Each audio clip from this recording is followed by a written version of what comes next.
পাবো না, তুই আমাকে নিয়ে চল। আচ্ছা এই যে দাদা বল বলছি, ও দাদা এটা কানাইয়া একটা বাছুরি হারিয়েছে, তুমি কখনই চলে যাও, আমি একটু পরে আসছি। পরে কি বাড়িতে যাবে না? সন্ধ্যা হয়ে আসছে তো, অন্ধকার আছে। সবার কিন্তু বুদ্ধি সাগর, হ্যাঁ মানে খুব চতুর। এবার হঠাৎ করে বুদ্ধি করে নিয়ে বলেন, দাদা কানাইয়ার একটা বাছুরি হারিয়েছে, তুমি কখনই চলে যাও, একটু পরে বাছুরটা নিয়ে আসছি কানাইকে নিয়ে। আচ্ছা ঠিক আছে, তাড়াতাড়ি চলে আসে। বলরাম বলছে এই যে আমি কিন্তু যাচ্ছি না, আমি গোকুলের পথে রাজপথে দাঁড়িয়ে আছি, যা করা শীঘ্র কর। এবার সুবলকেও রাজপথে দাঁড় করিয়ে রেখে গোবিন্দ আমার চলেছে কোথায়? ধাবটনগরে। আর এদিকে রাধারানী গোবিন্দের মূল্যধ্বনি শুনে রাস্তার পাশে দাঁড়িয়ে আছে।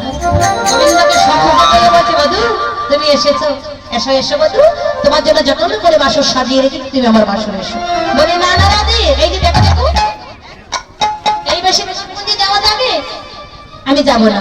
বলে বধূ তোমার এই বেশ আমি বড় ভালোবাসি, মাথে চূড়া হাতে মোহনে বাসি, ওই বেশি বড় ভালোবাসি, ওই বেশি বড় ভালোবাসি, ওরে মাথে চূড়া হাতে বাসি, ওই বেশি বড় ভালোবাসি, মাথে চূড়া হাতে বাসি, ওই বেশি বড় ভালোবাসি। বধূ ওই না বেশি আইসো আমার ঘরে, তোমার এই বেশি বড় ভালোবাসি। বধূহি ওই না বেশে আইসো তুমি, দাঁড়াইয়া রইয়াছি বসে আইসো তুমি, দাঁড়াইয়া রইয়াছি আমি, তোহা বদলই বারো করে, তোহা বদলই বার করে।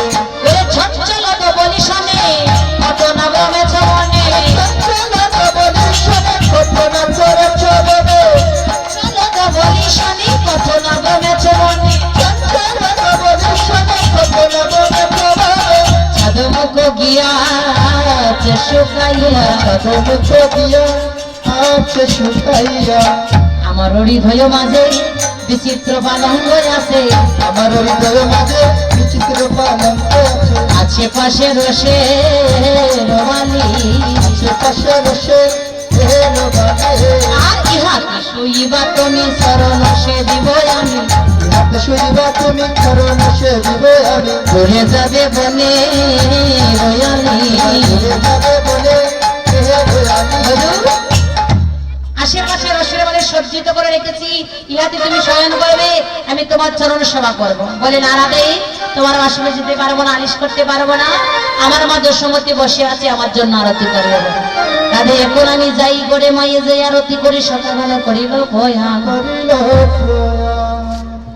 কত কত চেতনা বলছি, হে প্রভু বিলম্ব কেন, তাড়াহুড়ো কেন, ভক্তের মনোবাসনা পূরণ করে তারপরেই যাও। রাধারানী বলছে, বধূ হে আমার মন্দিরে যাইয়া আম্বুল কর্পূর খাইয়া, আমার মন্দিরে যাইয়া আম্বুল কর্পূর খাইয়া, আলিশ করহ তথা যাইয়া, আলিশ করহ ও তথা যাইয়া। বধূ তুমি আমার বাসরে কি আলিশ করবে? গোবিন্দ বলছে, না না রাধে এখন যেতে পারবো না, আমার মা দশমতি বসে আছে, আরতি করবে বলে। ও বধূ রে রবি যখন বৈশে পাতে, মুই যাই যমুনার ঘাটে, বহুত লাগি আমি সারি সারি পানে,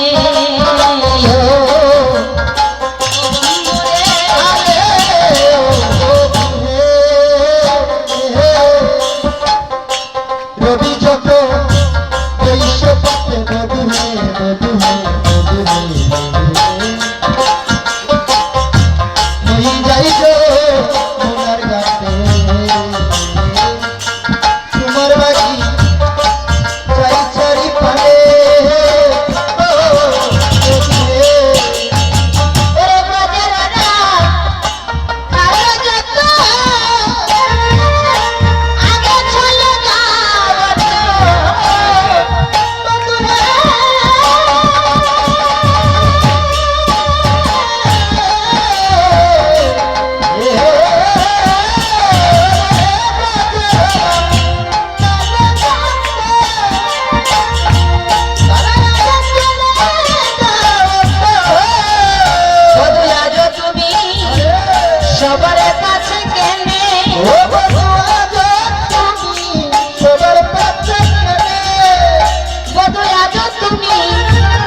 সবার কাছে কেনে ও গো তুমি সবার কাছে কেনে অবদূরে কহে দাস যদুনা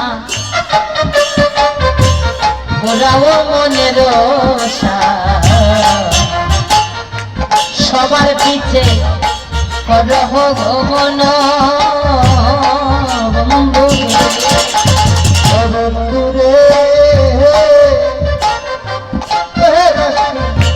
যদুনা ওরাও পাছে তুমি করো গো মন আরে তুমি যদি যাও চলিয়া ও ভাগীরথা দাইয়া তুমি যদি যাও চলিয়া ও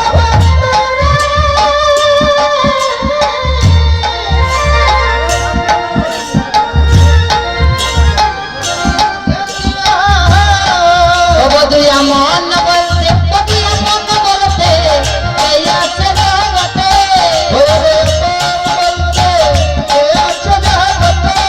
বলিও গান করুরে ও গান করুরে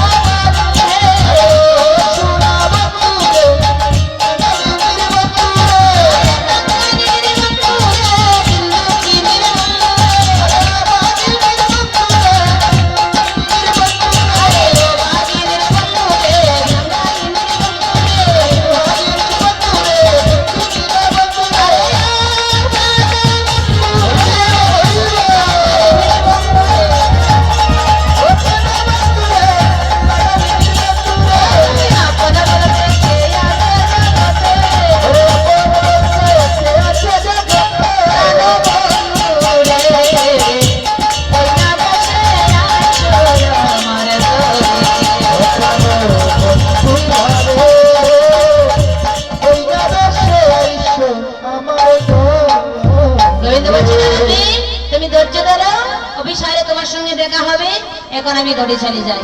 এই বলে রাধানীকে কথা দিয়ে গোবিন্দ আমার রাধানীর কাছ থেকে বিদায় নিয়ে ঘরে চলেছে। এবার গোকুলের পথে গিয়ে দাদা বলেন আমরা রাজপথে দাঁড়িয়ে আছি, দুটো ভাই যখন হলেন একত্রিত হয়ে সিংহা মোড়লে ধ্বনি শোন করলেন। বাড়ির নিকটে যাইয়া সিংহায় দিলা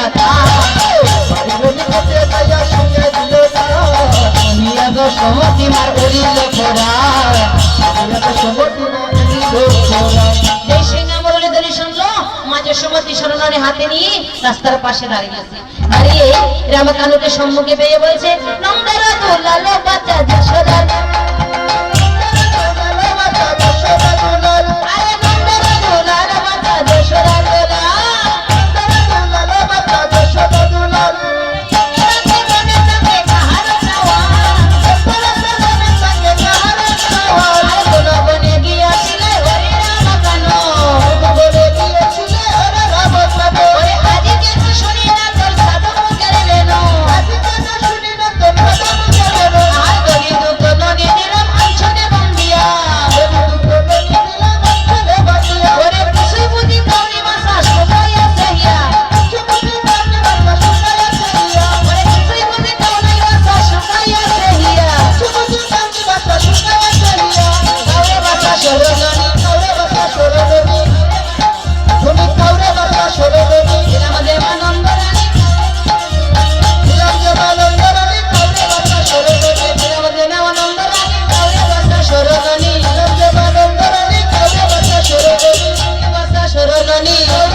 কানুকে কোলে নিয়ে প্রাণ ভরে নবনী খাওয়াচ্ছে।